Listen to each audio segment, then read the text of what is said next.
பவ. அன்பர்கள் அனைவருக்கும் ஆத்ம வணக்கங்கள். இந்த பதிவு நட்சத்திரங்கள். பொதுவாக நம்மளுக்கு 27 நட்சத்திரங்கள் இருக்கு. இந்த நட்சத்திரங்களை எப்படி சிறப்பாக இயக்கி வாழ்க்கையில் வெற்றி பெறலாம். ஏன்னா ஒவ்வொரு நட்சத்திரங்கள் தான் ஒருத்தருடைய பிறப்பு எடுக்கிறோம், ஜென்ம நட்சத்திரமா ஆயிடுது. இந்த நட்சத்திரங்கள் ஒவ்வொரு தசாபுத்திகளை சந்தித்து கொண்டிருக்குது. இந்த தசாபுத்திகள்லையும் நம்ம அது நல்ல தசாபுத்தியாகவும் இருக்கலாம், ஒரு சாதகம் இல்லாத தசாபுத்தியாக இருக்கலாம்.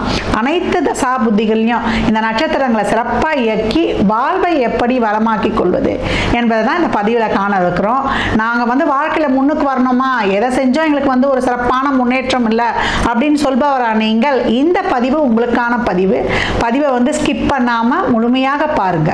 கேட்டை நட்சத்திரம் மிக சிறப்பான நட்சத்திரம். பில்கேட்ஸுக்கு பக்கத்தில் இவங்க உட்காந்துருக்கணும். ஏன்னா அவ்வளோ ஒரு புத்திசாலி நட்சத்திரம். இந்திரனி நட்சத்திரம், தேவேந்திரன் நட்சத்திரம். தேவேந்திரனுடைய சீட்டுக்கு தானே எல்லாருமே போராடுவாங்க. அப்பப்போ அரக்கர்கள் தேவேந்திரனை தூக்கிட்டு போய் சிறையை வச்சிருது. அப்புறம் முருகன் எதனா ஒரு அவதாரம் எடுத்து அவரை காப்பாற்ற வேண்டியது. இதுதானே நம்மளுக்கு கந்த சஷ்டி கவசமாக வருது. தேவேந்திரனை காப்பாற்ற போய் தான் அவர் முப்படையை இறக்குறாரு.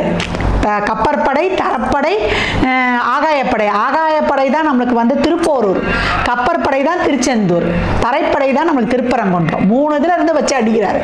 அப்போ யாருமே ஒன்றுமே பண்ண முடியல. கடைசியில் அவர் எங்கே ஜெயந்திநாதனா களமிறங்குறாரு நம்மளுடைய கடல் மார்க்கமான திருச்செந்தூரில். அதான் சொல்கிறேன், கர்மாவை தீர்ப்பதற்கு மிகச்சிறப்பு. அங்கே பூஜா மூர்த்தியாக அவர் அங்கே இறங்கி அடித்தா கூட எப்பயும் பூஜா மூர்த்தியாகவே இருக்காராம்.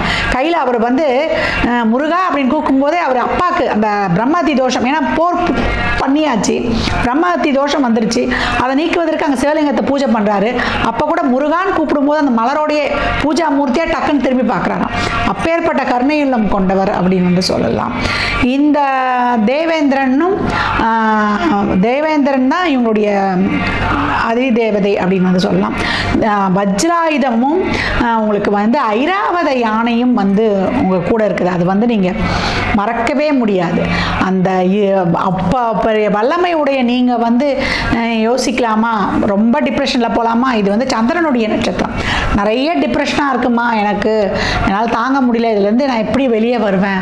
இன்னும் புதன் தசாலாம் இவங்க எதிர்கொண்டுட்டாங்க. வேற ராசி இதிலெல்லாம் பிறந்து லக்னம் கேட்டையில் விழுந்துருச்சு.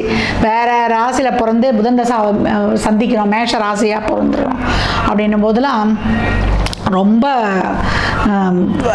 ஸ்ட்ரகிள்ஸை சந்திப்பாங்க. அந்த நேரங்களில் எலுமிச்சம்பழம் உதிரியாக வாங்கிட்டு போய் கோயிலில் கொடுத்துடணும். மஞ்சள் குங்குமத்தோடு கொடுத்து தொட்டு உங்கள் கையில் தொட்டு கொடுத்துடணும்.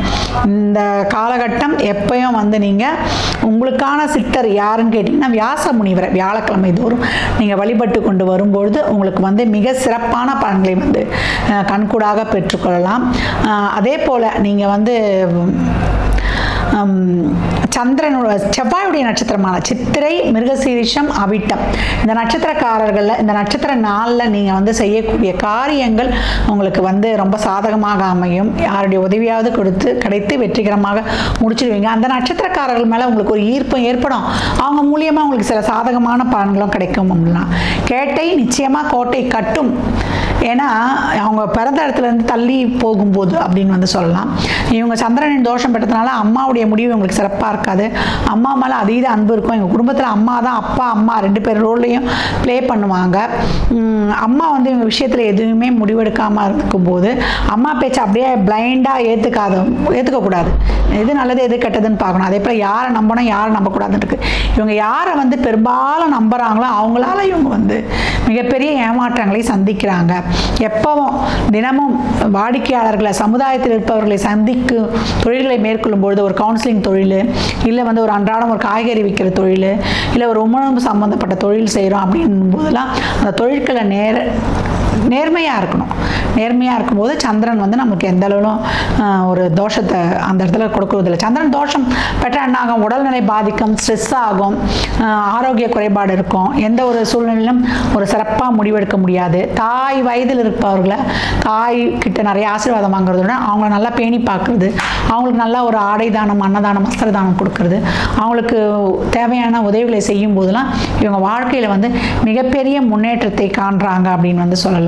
12 ராசிகளுக்கு பெண்களுக்கும் உரிய ஒரு எளிமையான ஒரு வாழ்வியல் வழிபாட்டு முறைகளை வந்து நம்ம சொல்லியிருக்கிறோம். இதை வந்து எல்லாருமே வந்து தொடர்ந்து கடைப்பிடிங்க. உடனே வந்து ஒரு வாரம் கடைப்பிடிச்சிட்டு, இல்லை ஒரு 2 மாதம் கடைப்பிடிச்சிட்டு, இல்லை 1 வருஷம் கடைப்பிடிச்சுலாம் விட்டுறக்கூடாது. தொடர்ந்து உங்கள் வாழ்நாளில் கடைபிடிக்கும் பொழுது உங்களுக்கு முழுமையான பலன்களை பெற்றுக்கொள்ளலாம். இந்த சித்தர்கள் வழிபாடுலாம் சொல்லியிருப்பேன். இந்த சித்தர்கள் வழிபாடுலாம் நம்ம அந்த இடத்துக்கே போய் நம்ம வழிபட முடியலன்னாலும் நம்ம ஒரு தீபத்தை ஏற்றி வைத்து கண்ணை மூடி ஒரு 10 நிமிடம் குறைந்தது நம்ம தியான நிலையில் அமரும் பொழுது அந்த சித்தர்கள் உடனே வந்து நம்மளை வந்து கனெக்டிவிட்டி ஆகிடுவாங்க. அதை கண்கூடாக நீங்கள் வந்து பார்க்கலாம். இதை வந்து நீங்கள் செய்யும் பொழுது தான், அதை ஆத்மபூர்வமாக நீங்கள் உணரும் பொழுது தான் உங்களுக்கு அதனுடைய ஒரு அருமையே தெரியும். இவ்வளோ ஒரு பாசிட்டிவ் எனர்ஜி வந்து இவ்வளோ எளிமையாக கிடைக்குமா அப்படின்றத நீங்கள் கண்கூடாகவே பார்க்கலாம். அதே போல் தானம், அன்னதானம் இருக்கு இல்லையா, எப்போ அன்னதானம் செய்யும் பொழுதும் நீங்கள் சாப்பாடாகவும் வாங்கி கொடுக்கலாம். அதே போல் நீங்கள் வந்து ஒரு சித்திர அன்னங்கள் சொல்லக்கூடிய எலுமிச்சை சாதம், புளி சாதம், தயிர் சாதம், அதே போல் சாம்பார் சாதம், ஏன்னா ஒவ்வொரு ராசிக்கு ஒன்று சொல்லியிருப்போம். அந்த மாதிரி வாங்கி கொடுக்கும்பொழுது ஒரு வாட்டர் பாட்டில், அதே போல் எலுமிச்சங்காய் ஊறுகாய், மேலே வந்து ஒரு 21 ரூபா பணம் வைத்து, அந்த சில்லறை பணம் தான் வந்து சுக்கிரன். அந்த சுக்கிரன் தான் வந்து நம்மளை வந்து சிறப்பாக இயங்க வைக்கக்கூடியவர். சுக்கிரன் தான் அன்றாட செயல்பாட்டுக்கும் நம்மளை ஆக்டிவேஷனோட வைக்க இயங்கும் சக்தியே சுக்கிரன் தான். அந்த அன்றாட வருவாயையும் தனத்தையும் கொடுக்கக்கூடிய சுக்கிரன் சிறப்பாக ஆக்டிவேட் ஆகிடும். குடும்ப வாழ்க்கை, நல்ல ரிலேஷன்ஷிப்பு, நம்ம வந்து நல்ல ஒரு லக்ஸுரியான லைஃபு, ஒரு மன மகிழ்வு, மன சந்தோஷம், இதற்கெல்லாம் காரணம் அந்த சுக்கிரன் தான். அந்த சுக்கிரன் சிறப்பாக இயங்குவதற்கும் இதெல்லாம் வந்து பயன்படும். ஏன்னா தீப வழிபாடும் அதே போல் இந்த அன்னதானமும் அதே வந்து நம்மளுக்கு நிறைய நம்ம கர்மா நம்மளை ஆட்கொள்றதுனால தான் நம்ம இவ்வளோ கஷ்டப்படுறோம். நம்மளுக்கு ஒரு பாக்கியம் இருந்தும், நல்ல தசாபுத்தி இருந்தும், எங்களுக்கு எந்த ஒரு நீங்கள் எவ்வளோ சொல்கிறீங்கம்மா, எங்களுக்கு வாழ்க்கையை நாங்கள் எதுவுமே நாங்கள் அடையலை அப்படின்றவங்களுக்கெல்லாம் இதெல்லாம் பின்பற்றுங்க. உங்கள் வாழ்க்கையில் எப்பவுமே வந்து ஒரு சிறப்பான ஒரு மனநிறைவும் தன்னிறைவான நிலையும் வந்து எளிமையாக பெற்றுக்கொள்வீர்கள். அனைவருக்கும் என் மனமார்ந்த நல்வாழ்த்துக்களை தெரிவித்துக் கொள்கிறேன். மற்றும் ஒரு சிறப்பான பதிவில் சந்திக்கும் வரை தங்களிடமிருந்து விடைபெற்றுக் கொள்வது ஆதித்ய ஸ்வரலக்ஷ்மி. இறையருளால் அனைத்தும் நிறைவாகட்டும்.